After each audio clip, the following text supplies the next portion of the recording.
Hey, I'm Daniel Berger, and this is Adventures of a Real Estate Broker. Welcome to the podcast where Metro New York real estate meets great stories and a douse of humor. Forget the dry sales talk. Here we dive into the fun and unexpected moments of real estate. Join me each week as we explore Westchester, Long Island, the Bronx, and more. You'll hear about the people, the places, and the crazy situations that make this industry so interesting. Thanks to our sponsor, Remax Prestige Properties, we're ready to share the lighter side of real estate. Whether you're a pro, a buyer, or just curious, we've got something for everyone. Ready for today's adventure? Let's get into it. Welcome, everyone, to another episode of the Adventures of a Real Estate Broker with Daniel Berger. This week, I have the pleasure of having someone that I've known for a little bit of time. He actually was even part of helping me break into the real estate world. Eric Stein, who's the owner of Remax Distinguished Homes and Properties in Tuckahoe, New York. He's been a realtor for over 22 years. He leads a top team of Remax teams of the top 1.5% nationally. He's gotten any award basically that you can get at Remax, the Diamond Award, Chairman's Club, Lifetime Achievement Awards. They're going to start naming awards after Eric. That's the way it goes. He is very involved in masterminds and building a team. He's a trusted expert. He's a speaker for Remax. He's a speaker for really all things real estate, investor, agent, broker, and a decent golfer since he just took up golfing as well. But with that, Eric, thank you so much for coming on the podcast. Thank you very much, Danny, for having me, and I appreciate it. And I think I owe some of my golf game to you, no doubt about it. One back, two forward, it carries. I appreciate that. I get the call a couple times a year that says, come on out to the club. My game's struggling a little bit, but every time I play with you, somehow I get better. And Charm. Anything I can do to help. All right, good. I'm gonna have to take a lock of your hair and put it on my golf club or something. Exactly. And it doesn't seem fair that you invite me to golf and I invite you on my podcast. So it seems like I need to come back with more golf. So the bottle of scotch, I think, is in the mail. We can certainly do that as well. But so interesting, Eric, is that when I was in between gigs and I was an agent, I was working somewhere and I knew I wanted to open up a Remax, and Eric let me house my license under his brokerage until I was able to get set up, which is cool. Like in the world of real estate, brokerages and agents aren't really adversaries. They don't need to be. It's all about team building because generally in most deals, there's a buy side and a sell side. And if you're representing a seller, I'd love to be your buyer's agent and be able to sell it. And it's probably the same thing that, if it's one of your properties and you see myself or someone from my team, at least you know who you're dealing with and that we're going to get to a closing table. So a lot in the beginning that like your reputation is probably one of the most important things, and you and I have talked about this a lot. I work really hard to protect my reputation and the reputation of my office and the agents that I want to bring on board. And I remember I started when it was the boom days of 03 to 06, and then all of a sudden the collapse. And in 03 or 4 or 5, you couldn't get people to call you back sometimes. And especially I was a young agent. I started when I was 18. They'd be like, who's this kid? And then 08 came, and 09, and 2010. And people are calling you like, hey, do you have a buyer for my place? Do you have a buyer for my place? And instead of getting defensive, oh, you never wanted to return my call, I'm like, listen, if I have somebody, I'll make something happen. And 20-something years later, it all makes a difference out there. And the collaboration is one of the things that I do think I've seen a lot with Remax specifically. I remember my first broker owner meeting at one of the local brokerage's office, and everybody was like, I'll help you. What do you need? What do you need? And I found that it was super collaborative. And I think back in the day, that was almost 20 years ago, that was so uncommon. Today, it's a little better. Today, I think that because of social media, because of YouTube and putting videos out and stuff like that, it's a little bit more collaborative. But your reputation and doing business with people is probably the most important tool you have in your toolbox. And I think we've done very well with that. And I think, like you said, especially as broker owner, your people are an extension of you. You're an extension of your people. That they know if they're like, oh, I work for Danny Berger. Yep. Because they they trust you that you felt comfortable enough to put them in your office under your name, under your reputation, that they got to have some brains, be able to get stuff together, have a decent golf game, and be able to put a deal together. It's true. And obviously you and I are Remax, so that's part of it. So I love when I see how successful you are, I love that because every time that you're doing a sale, it increases our brand image and our county, right? And ultimately, I've seen houses that I've been called in and then they choose you, and you probably have never seen one that we both been called in and they choose me, but that's all okay. the time. But ultimately, it doesn't matter, and we're growing the business. But that's just from a Remax standpoint. But ultimately, you could say the same thing for any other 100%. brand, Compass, Houlihan, Hannah, Absolutely. because in in order for us to do our job better, it's better if people in our area view real estate people as slick willies, just trying to make a buck, don't care about people. That's going to hurt all of us. And so Absolutely. we want the professionalism. It doesn't matter. And I tell people this all the time. The person whose sign goes on your lawn, that sign means nothing, whether it's Remax, Houlihan, Compass, it doesn't matter. It's the person who you're dealing with as a seller and who the buyer's agents or the buyers are going to be calling and saying, do they get response? Are there open houses? Are you openly showing the house? So ultimately, we want professionals and we want real estate professionals. That helps us and it helps the business. Absolutely. I couldn't agree more. Like I have good friends in this industry that I've known for 20 years that we competitively compete against each other, but do it well. And we always encourage each other. We always are happy. It's that always that one up you want to try to like, all right, you got one. All right, now I got to get two. And it's that healthy competition that you have. And it feels great. And I can pick up the phone and call plenty of people in this industry. And hey, listen, I'm thinking of putting this house on the market. It's got this and this. I'm stuck on price. I'm debating between this. What do you think? And I'm not worried that you're going to steal that client from me. And it's the collaboration that I think, like you talked about, regardless of the company, regardless of the brand, it's you. It's who you built. It's how you carry yourself. Because you and I both know there's people that have a Remax balloon on their chest that we're like, why? And it's across every brand, everything. It is what it is, and that's where you as an individual really have to carry yourself above and beyond.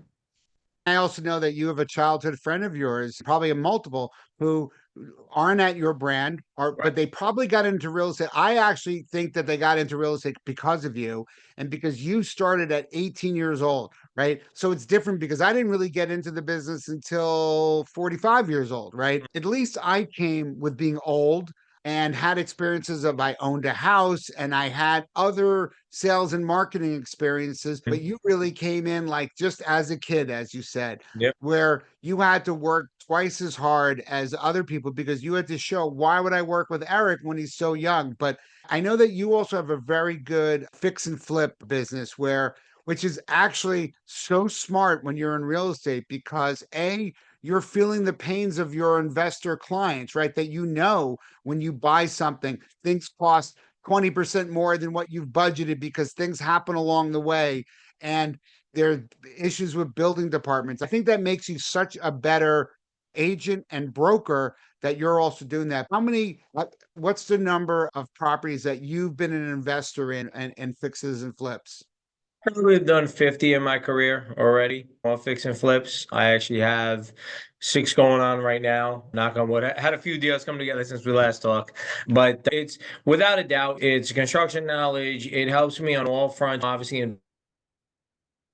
Investors understand what they're going through, like you said, and also when I'm pricing stuff out for them and seeing what makes sense and doing valuations or whether the deal makes sense for them or not, and understand that everybody's got a different threshold and what they're willing to do. I have certain guys that say, if this isn't 20-25% return, I don't want to see it. It doesn't make sense for me to put my capital and my time where I'll go build 20 units and I'll make 40%. So you're going to bring me something for 15%.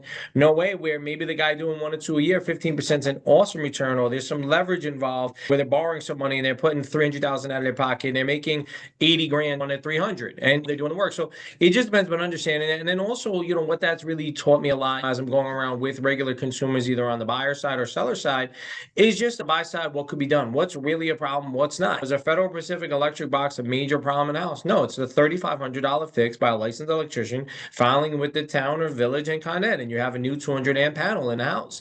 Versus, oh my God, I don't know what that means. Or does that mean you got to rip every electrical line out of the house? No, it doesn't. So things like that. And on the sell side, just how to prep a house. What needs to be done? What's worthy of an investment? Was it worth to redo a kitchen for $35,000?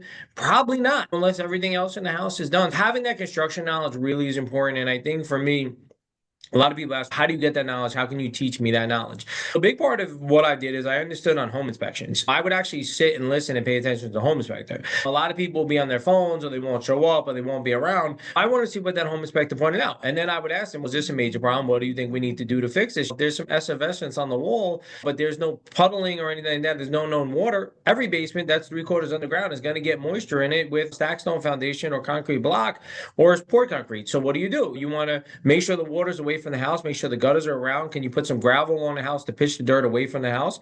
Dry lock the walls. If it's really a problem coming from underneath, you do a sub pump or a French drain. So just understanding those things and really paying attention rather than just taking that time for granted helped me a lot. And then with all of my builder clients that I have worked with builder clients since day one, or pretty close to it, what does this do? How do you do this? I have a situation right now where we're trying to figure out how buildable is a lot because it's all rock. The perk test. Yeah, I understand you need more than a 0 perk and you got to do dry wells for stormwater management. But he's like, we don't know if we got to go 10 feet down or we got to go 2 feet down to be able to get it. And the difference of 2 feet versus 10 feet in rock is hundreds of thousands of dollars. So things like that, as you're picking up and you're talking, and don't be afraid to ask questions. Those are big things that have helped me learn some of that knowledge in the business. So I agree. So I've done about 1,000 inspections and I'm in it half as many years as you. So you're probably 2,500 inspections. So I think I agree that my inspector's actually my inspector that I use more often as an engineer. He hates when I'm there because I know his spiel and I'm Yeah. going over his talk and it's like, can you let me be the inspector? I'm like, oh, Right. okay. But that's because I've paid attention to 1,000 of them. So what's interesting is when I go with a client, I'm doing that while we're walking through the house. 100%. So most of those things they're not a shock. And I'm already able to tell the inspector, sometimes I'll tell him, sometimes I won't, because I want to see if he sees the same thing. But I can take a picture at a walkthrough or at a showing and say, what's this? What's that? What do you think the fix is? And so you're able to guide things. But I think I've learned so much about what you've just said only through 1,000 inspections, right? Yep. Where, like you said, nothing's problem. You always have money, but it might not be worth the money. Or sometimes there are some major issues.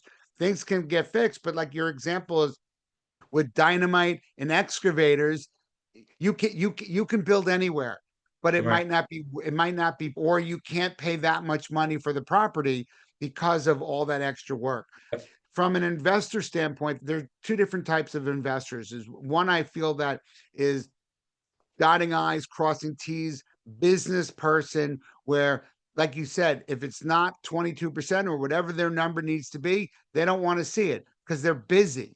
And then you have the other people who basically put the lipstick on a pig and they'll take whatever they have and they'll do as minimum work as possible, but they have to do that because that is how they make their income. So if they can't find a house to flip, they don't make money, right? As opposed to some of the bigger people, that is how they make the money, but they might have other sources and they're not forced to buy improper houses. And in a market that we've had probably really in the last 8 years or 9 years since I've been in, when everything goes up, a bad investor or a bad contractor can buy something, put lipstick on the pig, and it still sells. In a down market, that's not really the case Not at because all.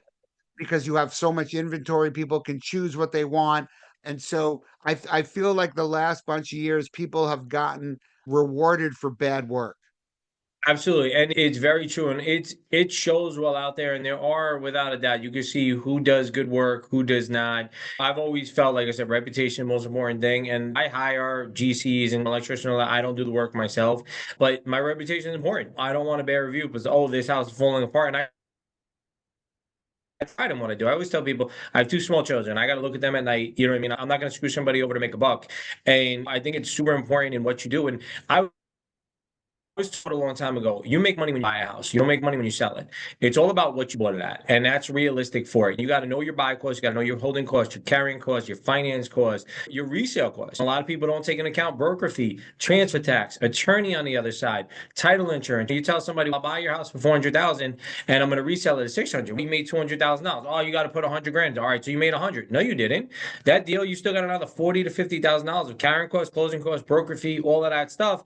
So if you made $60,000 $100,000 and you laid out 540,000, in my personal opinion, it's not worth it because all you need is one thing to go wrong and you made $25,000 on the deal and you tied up almost 600 grand for 8, 9 months if you're filing permits, getting it done. And that's on a good case. It's not enough of a spread on it for that. And a lot of people don't take that into account. And yeah, something is better than nothing, but you don't want to start that way. If you end up that way, that's one thing, but you don't want to start that way. Some of my investors I love where they come in with their number and they won't even go, they'll never go up. They're like, I've run the numbers, they know their business, and they're like, in order for me to make a proper profit, like not just a real, like an average profit, they're like, this is the most I can go.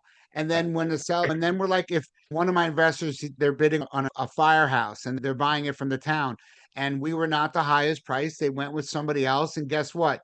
2 weeks later, we Exactly. get the phone call. They're like, yeah, those other people didn't really run their numbers. And now when they ran their numbers, they saw that, and now we're going to your guy. It's actually, I don't know, it's interesting with the taping and all, but I'm now talking to my client. My client is so smart about these things that my wife and I might be going in on the deal with him, because because I see how how he acts as an operator, and so it's like putting all the pieces together where I don't even know if he needs my capital, but sometimes you like to hedge and have a partner. Yeah. And we've done 6 or 7 deals so far together. And And it it's makes a interesting. difference with that. You know what? You're not taking all of the work. It's sharing some of that mental load too, which is important. You closed what, 60, 70 deals last year? Your office did an X amount of other deals. I know you bought and sold some properties yourself. You have 2 kids. They are older, but they still, I'm sure you think about them, worry about them in school and life and your wife and family and all that. Your mental load, there's only so much that you can take. And it is sometimes good to be able to share the mental load or sometimes to be able to have that conversation with somebody that gets it. And you know what? All right, we're going to commiserate together or we're going to go have a beer together. And I think that there is a big part to that to an extent. Obviously, you got to know who you're getting in bed with, but there is a big part of sharing that mental load, I think. I think it's, I think much of what we do, you want to associate yourself with people that uplift you and make you feel like you want to do stuff, right? So Yep. y- if why get in bed with people that you don't like, right? Because Yep. if you because when the pedal hits or the shit hits the fan, basically is what I want to say. And Your you podcast, want you're to allowed have to. someone that you care about, and someone who also has the same ideas as you, so you can weather the storm and fix it and then move on from there. It's Yep. I would say it's similar to you with your brokerage. You have a fairly large brokerage, and you also have a lot of agents that teams and agents, but it's like you only have so much capacity with all those other things that you talked about. So it's like you want to bring people in or keep people, right, that are value add to your brand, that and also to your time, right? If you're spending time mentoring people, you want it to be people that are doing the right thing out there and being investing in their own time, right? It's not, they're not, you're not helping them get the money. They need to have a business plan that you can guide them into how they can coordinate. So I know that you do a lot with teams and mentoring, and talk to me a little bit about that. Yeah, I'm very big. I think my claim to fame was a lot of one-on-one coaching. I've done a lot of real estate coaching myself. I believe in kind of that mentor-mentee relationship on a lot of levels. And one of my agents, they're a team here, and one of them is going out on maternity leave, and this is her second child. And we broke down, okay, let's list everything you do. Who's doing it? Is your VA doing it? You're doing it. Your brother's doing it. What's the deal with it? And then we started to go through and we laid out what you're currently doing. And we realized, okay, what can we get off your plate? And the goal was really to get her she'll have a toddler at home and a brand new baby, was to get it where she's working an hour a day. And I think of like a cappuccino. If we can take a knife across the top and we could scoop off that foam, that's the gold right there. We only have time for the gold. So what's that gold? What do we need to do? And we broke it down. We sat in my office and we went through it. And in about an hour, we identified what she needs to do. And I think I got her working an hour a day, 5 hours a week for her to be able to really maximize the time and plans for everything else in place. And that's the stuff that I really enjoy and love. And I've been able to delegate to elevate my life in a lot of different ways that I'm fortunate enough. I have great staff around me that I'm able to delegate to a lot of different people that can handle a lot of things for me. And I think it's super important you do need to surround yourself with people that are important, and it depends on what works for you. I just was talking to an agent. I want to get more listings. If I come to your brokerage, can you tell me how you're going to get more listings? And I've identified with him a couple of his targets of what he does currently. And I'm like, are you squeezing the grapes out of him? Probably not. I'm going through stuff, and I'm like, we could do this, we could do social, we could open houses, door night, blah blah blah. And he's, it doesn't really sound like it's really anything new. I said, it's not. I said, there's no rocket science. There's no silver bullet. What I do better than I think most people out there is I think I lead, and I think I lead from within my pack, and they see what I'm doing. They're like, what are you doing? And I understand the market just like there, if you stop selling real estate 6 months ago, it's a different market than it is today, and different markets are different businesses, and you have to really be able to understand that. And it used to be the old adage back in the day, your broker or your office manager is competing with you, they're selling real estate.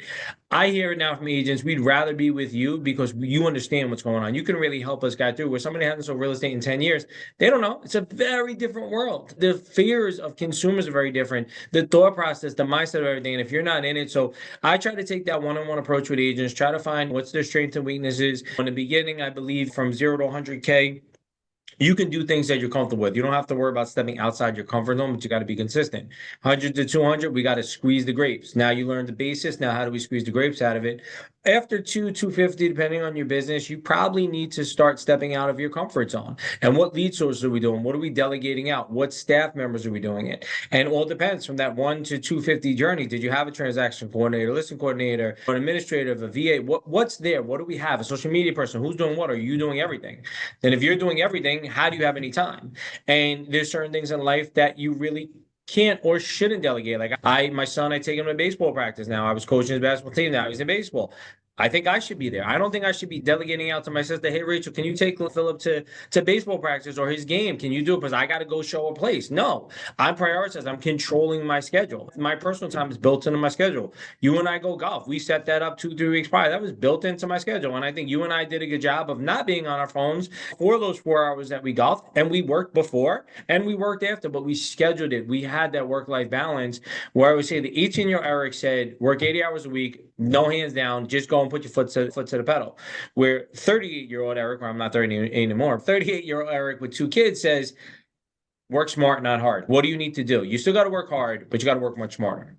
Yeah, but that's because the 18-year-old Eric did work the 80 hours a week, right? Absolutely. So I'm now the 56-year-old Danny. And so I'm an empty nester. I do have 2 dogs. And by the way, I probably was on my phone. You just didn't see it while we were I was playing. wondering what you were doing back there on that TV box for so long. You weren't looking for your you, ball, huh? you were lighting the cigar. I was sending a text. But so it is about different stages in your life. Because I was at a wedding last night, but I actually took a phone call because one of my clients went to an open house and they wanted to start bidding. And it was a beautiful house. The only problem was that my clients weren't bidding beautifully. They were bidding what was appropriate for them, and I totally respected that, but it was not what the market is, and they're not getting the house at that price. And so I'm on the phone with them, stepped away, I was on the phone, and then I started texting the lender so that the lender could break down the numbers. So during the wedding, there was a breakdown of what the monthlies look like, what PMI might look like. Do they put 20% down? Do they put less than that? So that was all happening like at the table on my Mm. phone. Because again, when it's a Sunday and there's an open house, you I'm not you can't you can do whatever you want. But my view with my clients is if we're going to really bid, I need to bid tonight, right? I need to bid when I get home from the wedding because that's when all the bids are coming in. It's 3 days on the market. So you have to understand your market, right? If it's Right. 2008, you probably don't have to do anything until it's 100 days on the market. Right. Nothing Yep. was selling. But Yep. now good ones go extremely quickly. And so you have to just know that. And so my clients know I was at a wedding, and that's why they love me because they know Right. that I'm always going to do it. You If it was appreciate the my wedding, situation. if it's my wedding, I guess I probably shouldn't be on the phone. I was told very much for my wedding, your phone better not even be in your fucking pocket. So it wasn't. It was passed to somebody at that point. I totally understand that. But you know what? I've done the coaching already of my children in baseball and Right. soccer and basketball, and everyone's at a different stage in life. Absolutely. And so everyone has to make the decision that's best for them. It's funny because you talk about, I'm going to bring this up, but you talk about virtual assistants and admins. I have none of that. I did 65 deals last year, $42 million in sales. I'm the guy doing the memos. But I want to do the memos personally because I want to know that if you and I are on a deal, that I have all the proper information, like middle names. I want the memo to be perfect so that the lawyers can go start writing the contract. And so to me, it's not that hard because I'll take an old memo and I just edit the memo, right? Mhm. And so I like to be part of it. I don't pay people to, unless I'm out of town, I do the showings. I don't have other people do the showings. And it's also a little different. You have many more people on your team. I have 10 on my team, 10 at the brokerage, but you have to do what works for you. So Absolutely. And everyone's different. that's the big point. And that's where it comes in, like we said with the coaching. It's finding a solution that works for you. If I was to take that stuff away from you, you'd probably hate the business. You like to control, if you like to be in charge, you like to have that hands on. You can absorb it through osmosis by getting your hands on it. And that works for you. And the reality of it is, you do this well, you do have a balance. You said your children are small, so you probably have a little bit more free time than I do with that. And it works for you. And that's the reality of it. It's when you look at it and you look at any coach, there's no right or wrong way to do this business.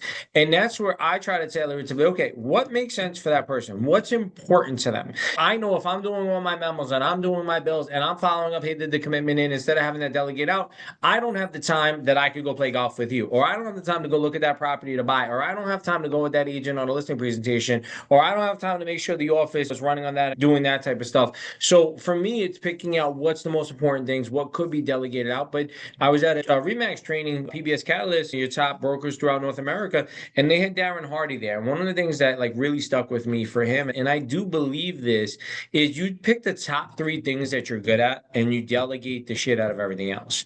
And it also depends whether you're on that growth phase, you're on that, okay, I'm here phase, or I want to wind it down. If you want to grow and you want to take on more, right? You only have the 24 hours in a day. You're going to sleep probably similar amount of time. So you have that limited time. What either needs to be delegated or what doesn't need to be done, or what could be done more efficiently in that time frame there. And it is, especially with delegation, like I said, I'm fortunate. I have good staff. You've worked with my staff do stuff before, and we're fortunate. And a lot of times that's not the case. You get a VA or an assistant or a TC or an office man, you're like, you even know what we're talking about? Do you know what a house is? I pay more for my staff, but I trust my staff. And that's a big difference, I think, from a lot of people out there that do just say, oh, I'm just going to pick whatever, but it's cheap. One thing that I say is it's not what you make, it's what you keep. Yep. All those things are like you got to put it in your P&L. So I spend more money like in average magazine. I do some Westchester magazine ads. Yep. Podcast costs me money. I'm writing a Yep. book. So Yep. everyone has to pick and choose where you want to allocate your Absolutely. sources, resources. But in the end of the day, it's interesting because I'm a fan of being more productive, but it's not scaling for the sake of scaling, right? Because there is a way that you could just get bigger. I have no employees, right? So I have no employees at my brokerage because once you get employee number one, the laws change, the tax Yep. laws change. So I don't, by only having independent contractors and not doing it is a conscious decision I've made Yep. so that I don't have to, because then now it gets more, now you got to have someone to run the office. That could be $100,000. Then you have to, then there's legal implications on it. So to get one is an issue. So it's, you know what, in the end of the day, people have to be satisfied of who they are and comfortable. I'm Yep. lucky because if my 900,000 of GCI last year, just from my sales, not from anyone else, how much more do I need? And it comes down to really what your goals are. You know what I mean? If somebody says, hey, I want to work 10 hours a week and do $500,000 and I just started this business a year ago and I do no marketing and no follow-up, it's not realistic. You know what I mean? But it's very realistic that you could do 250 after being in this business 5 or 10 years, working 20 hours a week with a consistent follow-up and going to lunch with your clients, Feeney all day long. Maybe you got a client every other week to go to lunch with. It's just what's realistic for you and what's in your life. And like you said, different phases of life, different things. When I don't have small children and I'm not worried about that stuff and picking up from school and going to this birthday party and that, life will, I'm sure, look very different for me then. And what do I do with it? Is it ramp up work? Is it golf more? You know what I mean? Is it spend more time with my wife? What does it look Although like? I would argue you're only being the coach of the team so that you probably are sponsoring Remax Distinguished Properties that you should be getting your name on your t-shirt so that you might get Yeah, more there, business there that is way. there You're is a like, few yeah, sponsorships out there. Yeah, yeah. exactly. There, and you're going to dinner with the other guy, the other kid's father. And they might Years and want you to have them invest. here and you develop those relationships. I'm sure you can attest to this, that you develop friendships with your children's friends' parents. And that becomes more of a bond. And more, I'm starting to talk more and more to the followers. Oh, you're in real estate, right? You're in real estate. They all know me. They see the signature. They see my shirts that I wear. And I'm not an in-your-face guy. I'm not wearing the full Right. Remax garb every time I see them. But if I'm going to a practice and I need to throw on a t-shirt and I grab a Remax t-shirt, so be it. Or I throw a Remax hat on when I'm dropping my son off to school or whatever. So it just depends on, and it's who you are, which lifestyle. I know Tony Peck, we talked about him. He's got a why not outfit everywhere. I make the joke, his underwear must be why not you. Like he puts his brand on everything. In the end of the day, you have to be comfortable, right? With Yep. that it makes sense. And that is a little bit the beauty of our business is that you do what makes sense for you and your family and your business, and I can do things a little differently. Ultimately, our goals are sitting at a closing table Absolutely. and celebrating at the closing table. And it's certainly good to give sellers the option of what a lot of selling is about the personality, meshing with the person that you choose and feeling that you're communicating. Some sellers want to be very, I've had sellers that are like, I'd like to see the words that you're going to put on the MLS, right? And others are like, I don't even care. So I'm like, I Right. wanted to get and our job is to really is to flex, right? And to be the person that our clients need us to be where it's comfortable for us. So I don't mind if here's the words that I'm going to put in. And then they write all these things like, okay, here's the thing. You can't say master bedroom. Right. You can't use more than 1,500 characters. And so Yep. now let's Yep. go. But ultimately, it is a lot of it is a team. When you represent a buyer, the least of what we do is open someone's door. Absolutely. That's because if it was just opening a door, I would even pay for someone to open the door, right? Absolutely. That's nothing. Opening the door Correct. is it's all analyzing the pros and cons of the house. It's putting in proper bids. It's making sure we get to the closing table. Yep. It's hiring the right contractors if they So need to many fix different things. something, the inspector, the lawyer, the lender. And so that's our skill set of Right. really being a quarterback of the transaction and also to be involved after, right? Someone buys a house and then something goes wrong, something with the boiler, something with their sprinkler system. Who do you know to help, Yep. And get a referral. help get, and It's that's what so we true. do. You probably can't see it, but my wife, that is a psychotherapist, got me this. Realtor, noun, a full-time psychologist who shows houses every now and then. And I it's mean, true. it's absolutely true. And yeah, so you have a lot of psychiatry and psychology going on in your house, but you know what? Me knowing the least of what I do is knowing the style of the house and what type of molding they have. It's not really Irrelevant. that, but you talked about it before of it's going in a house and seeing something that an electrical panel is not up to code or not a safe one. What does that cost to fix? If there's Yeah. foundation that's heaving, is that it? Sometimes it's simple, sometimes it's Yep. not simple. So all the things that you said, those are the ways that we're going to add value so that it's okay that a home that we're either buying or selling has issues. We just have to know what those issues are so we can properly communicate so that buyers and sellers understand what they're getting into because like you said, it's all about our reputation. And you and I would never do a transaction just for the money of that one transaction. It's really not about that. It's about their friends, their family, their colleagues. Yeah. Um, Doing the right thing. all of those things of how we're going to help people in the future where you and I probably all the time tell people this is the wrong house for you. I was You just shouldn't gonna buy say, it. I'm sure we tell people that you shouldn't buy this, or I'm sure you've told plenty of sellers as well. Hey, now's not the right time. Don't sell it. You know what I mean? Where they came to you, said, I want to sell, I'm ready to sign the paperwork, and you go over their situation in a scenario, and it would put them in a worse position. You're like, nope, now's not the right time. Or hey, you told me you really don't like this. You can do this, but this may be too much work for you. You may want to think about this, that if that is really what you want to do. And like you said, we agents that force that type of stuff, they're a commission breath. And I think when you really try to look and say, okay, what's important for them?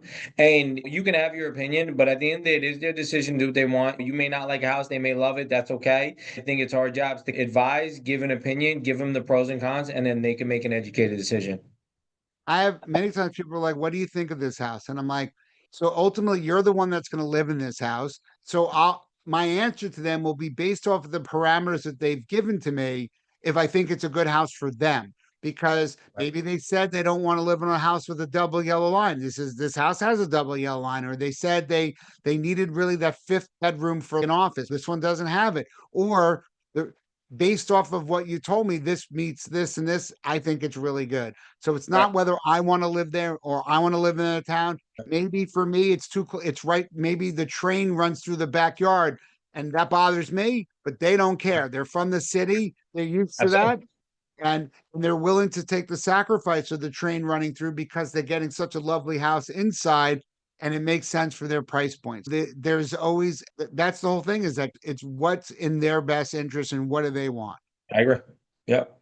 Eric, I'm sure we could probably talk for hours, and we do sometimes talk for Yep. hours, but I, it's amazing for me. Look to you as a mentor in a Thank you. sense, because you've been doing it for twice as long as I have and all this, but ultimately, it's great to call you. You're an amazing broker. You're an Thank you. amazing agent. You're a great friend. And it's so great to have in our industry talented people that we can share ideas. And I know what eats at me a little bit is you always tell people Danny would have been nothing if I didn't bring him into my brokerage. And so I only tell half the people that. I don't tell okay, everybody that. It's coming so down off Facebook next week. Don't worry. okay, but you've been great. You're what's great for the real estate, right? And then if everybody was like you, then I appreciate that. Thank you. it would certainly be good. So I appreciate your time. Thank you for coming My on. pleasure. And I can't wait to be able to share the podcast with everybody. Awesome. They're like, you had Eric Stein on your podcast. I go, it was not easy, but I did. I I had to did. get on Danny's podcast. That was it. You know what I mean? That was it. I appreciate it very much. And everyone for this is thank you for coming on this week. And this is the Adventures of a Real Estate Broker with Daniel Berger. Until next time, thank you for showing up. Thanks, Danny.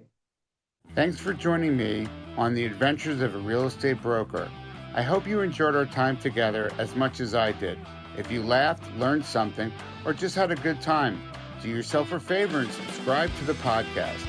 A big shout out to our sponsor, Remax Proceeds Properties, for making this all possible. Remember to leave a review if you enjoyed the show. It helps more people find us. Until next time, keep it real, keep it fun, and keep exploring the adventures in your neighborhood. I'm Daniel Berger, your New York Realtor, and I'll see you in the next episode.